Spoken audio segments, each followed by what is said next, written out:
Թեև ձմռան ամիսների մեկնարկը չի տրվել, այնուամենայնիվ շրջանի բոլոր դպրոցներում դեռևս նոյեմբերի սկզբից ջեռուցման համակարգերը գործում են։ Ելնելով ցուրտ եղանակային պայմաններից, որը բնականաբար աշակերտների ապահովությունից ելնելով պարտադրում է նաև տաքության ապահովում։ Ինչպես եւ ինչ համակարգերով են տաքացվում դպրոցները։ Բավարարում են արդի ջեռուցման պայմաններն աշակերտների պահանջները։ Արդյոք պատրաստ են շրջանի դպրոցները տաք պայմաններով դիմակայել ցուրտ ձմռանը։ Այս հարցերի հիման վրա է պատրաստված մեր այսօրվա տեսանյութը։ Ինչպես գիտեք, անցած տարիներին մենք դպրոցի ջեռուցումը էլեկտրականությամբ էինք անում։ Էլեկտրականությունը համարյա թե առավելություն չունի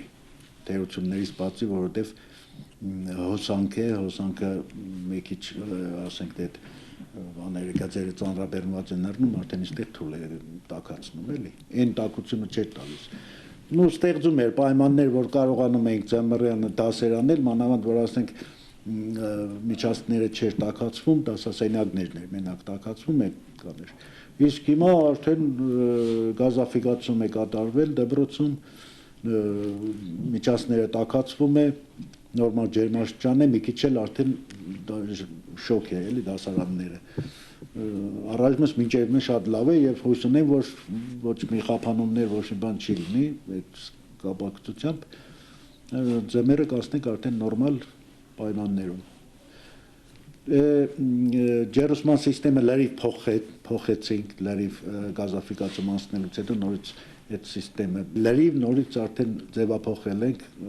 որպեսզի արդարացնի, եթե չի տաքացնելու նպատակին չի ծառայելու, ինչ իմաստ ունի, ասենք օգտագործել դա։ Եվ այդ բոլոր աշխատանքները կատարվել է ի շնորհիվ մեր հարգարժան բարերար Արամ Սանոսյանին, որ շատ հոժարական ինքը համաձայնվեց մեր դրված որոշակի պայմաններին, ամեն ինչի հետ համաձայնվեց, որ այդ բարերարությունը, այդ լավ գործը կատարի, որ երեխաները այսօրվա դրությամբ չկանգնեն ինչ-որ փաստի առաջ, ձմեռվա մեջտեղ, ասենք, ցուրտ լինի։ Շենքի պայմանները այն չեն, ասենք, թե տիպային չէ, հին շենք է, բայց բոլոր դեպքերում պետք է աշխատես, որ այդ եղած պայմաններով որոշակի նորմալ պայմաններ ստեղծեց աշակերտի համար, որ երեխաները զգա, որ ասենք նստել է դասասենյակում, հա, դասասենյակները պատերը հին են եւ այլն, բայց գոնե ներգված են, գոնե մաքուր են, գոնե հատակը, գոնե սեղանները նոր են եւ այլն, ջեռուցման համակարգը, հետո ապահովում է այդ տաքությունը, գոնե այդքան բանը պետք է լինի։ Իսկ մնացածը, որ մեր ուժերից վերևոր չեն կարողանում, պատերը ճեղքված են եւ այլն, այդպես վթարային վիճակում է, դա հնարավորություն չունենք այդպիսի որ բան անելու, իսկ մնացածը պետք է ունի նորմալ, մինիմալ պայմաններ ստեղծել։ Ես այդ վթարների մասին չեմ մտածում, որովհետև չպետք է լինի։ Չնայած որ մենք կողքը այնտեղ կա, մի քիչ ձևափոխելու հարց կա, որ ասենք թե հին են վառելիքով, քարածուխով աշխատող փեշկը միացված է, այնտեղ ուղղակի ձևափոխելու հարց կա, եթե ասենք թե երկար է տևում, մենք կարող ենք դա արդեն ձևափոխել որպես փայտ կամ քարածուխ վառելու համար։ Ինչպես գիտեք, 2015 թվականին թիվ համար առաջ դպրոցը Սանոսյանի բարերարության միջոցով կառուցվեց նոր կաթելնի, գազի կաթյոլ, որը չէր թույլատրվի շենքինքից,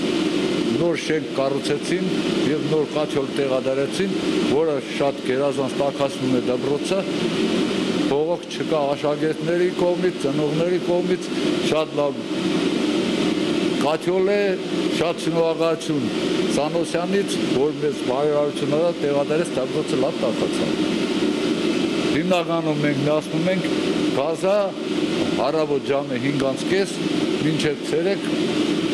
սենյակի ջերմաստիճանը 22 աստիճան, 23 աստիճան։ Հինոց Մինդայի թիվ 1 դպրոցի ջեռուցումն այս ուսումնական տարվանից իրականացվում է գազաֆիկացման համակարգով։ Տնօրենի հավաստմամբ նախկին էլեկտրաէներգիայով աշխատող ջեռուցման համակարգը չէր արդարացնում։ Իսկ այժմյան տաքացման համակարգը առավոտից միացվում եւ դասերի ավարտից հետո է միայն անջատվում։ Իսկ դասասենյակների տաքության առումով աշակերտները բողոքներ չունեն։ Մեր դպրոցը շատ տաք է, նորմալ է, ջեռուցումը տաք է, լավ է, դասարաններն գոհ եմ ես այս տարի շատ լավ է, որ պարավոնին կա ջեռուցումը։ Վճարին ամենացավոտ կողմն է դա, էլեկտրականության ժամանակ քիչ էր վճարը, այն ժամանակ էլ մեր վաուչերները մի քիչ շատ էր։ Հիմա այս տարի վաուչերի փոփոխության ընթացքում աշխատավարձերը բարձրացավ եւ վաուչերն էլ է բարձրանում։ Մինչեւ վաուչերը չբարձրանա, աշխատավարձ չի բարձրանա։ Մանկավարժների այդ դարոյքային աշխատավարձները չի բարձրացել։ Եվ սպասվում է նաեւ ապրիլին աշխատավարձերի բարձրացում։ Հիմա այնտեղ ինչքան տոկոսով որ աշխատավարձն է բարձրացել, այդքան տոկոսով վաուչերը չի բարձրացել։ Այսինքն դուրս եկավ որ վաուչերը իջել է, քիչ է ստանում, աշխատավարձը բարձրացել է։ Դրա համար մեր մոտ ստացվում է որ աշխատավարձը ավելի շատ փող է դնում եւ կոմունալ ծախսերի համար շատ քիչ է մնում մեր մոտ ամսական։ Ամիսը շատ քիչ որ հնարավոր չէ մենակ այդ ամսով գազի վճարը տալ։ Նույն այդ հարցով դիմել եմ ես եւ ռեսուրս կենտրոնն է տեղյակ եւ նախարարությունն ենք այնտեղ տեղյակ դիմել, բայց դե ստանդարտ հաշվարկ գոյություն ունի, որ արդեն ամեն աշակերտի համար վաուչեր է տալիս եւ մանավանդ որ 300 աշակերտի տանցնում է, արդեն վաուչերները յուրաքանչյուր աշակերտի համար պակասում է։ Ինչպես նաեւ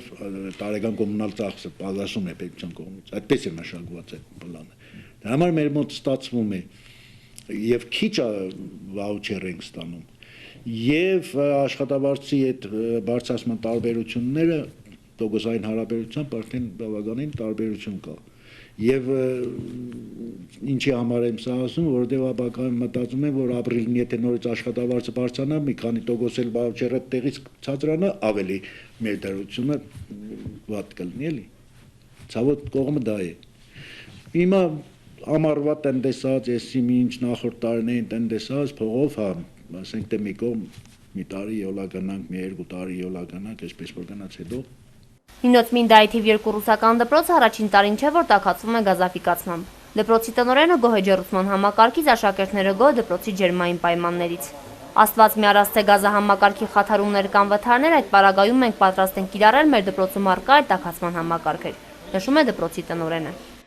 Значит, отопительный сезон у нас в школе начался со 2 ноября. До этого вся система отопительная была проверена. Ну, как вы знаете, система наша отопительная работает на газе. И уже 5-й год, как мы отапливаем школу при помощи газа. Ну, я уже сказал, до начала отопительного сезона мы всю систему проверили, и ничего серьезного нету. В настоящее время, значит, отопление функционирует хорошо.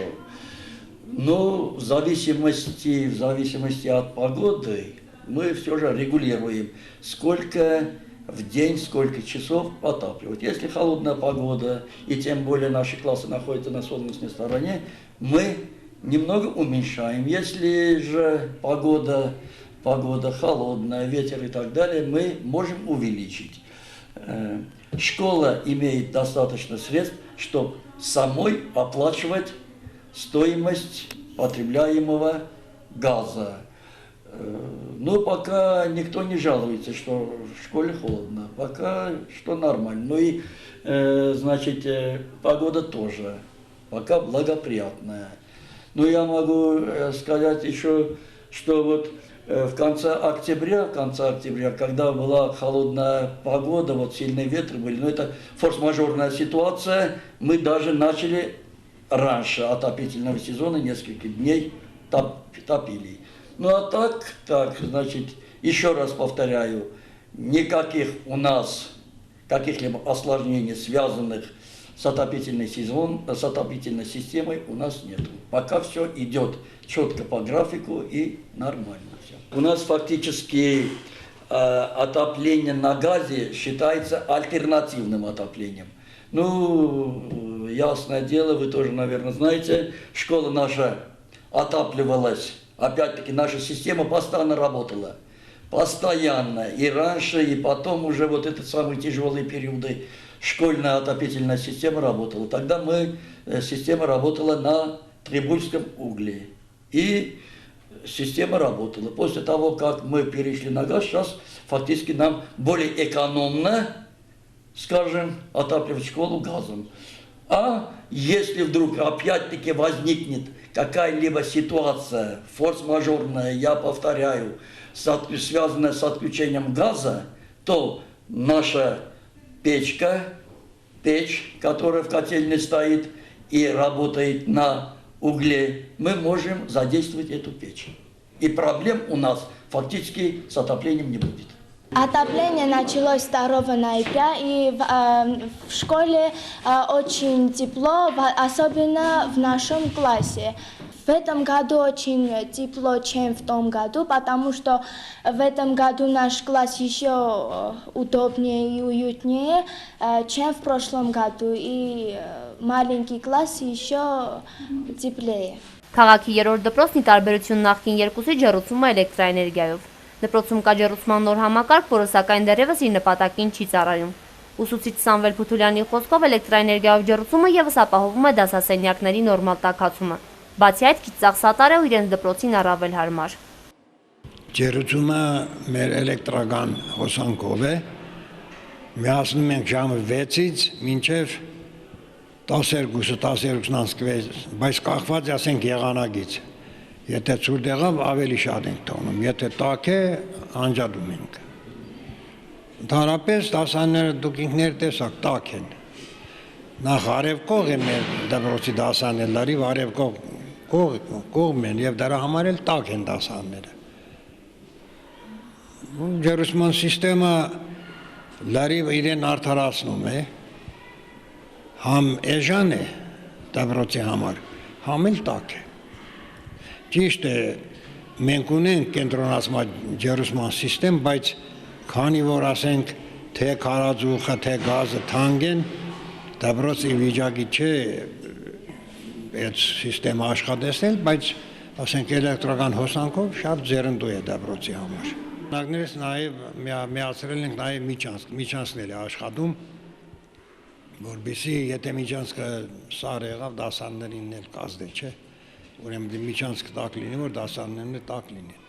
Ինչևէ, առաջիկայում ցուրտ ձմեռը ուստի հարկ է գործի դնել հնարինն ու անհնարին է դպրոցներում նորմալ ջերմաստիճան ստեղծելու համար։ Դա պարտականություն է, դա ձմռան աշակերտների առողջության ապահովման ամենակարևոր նախապայմանն է։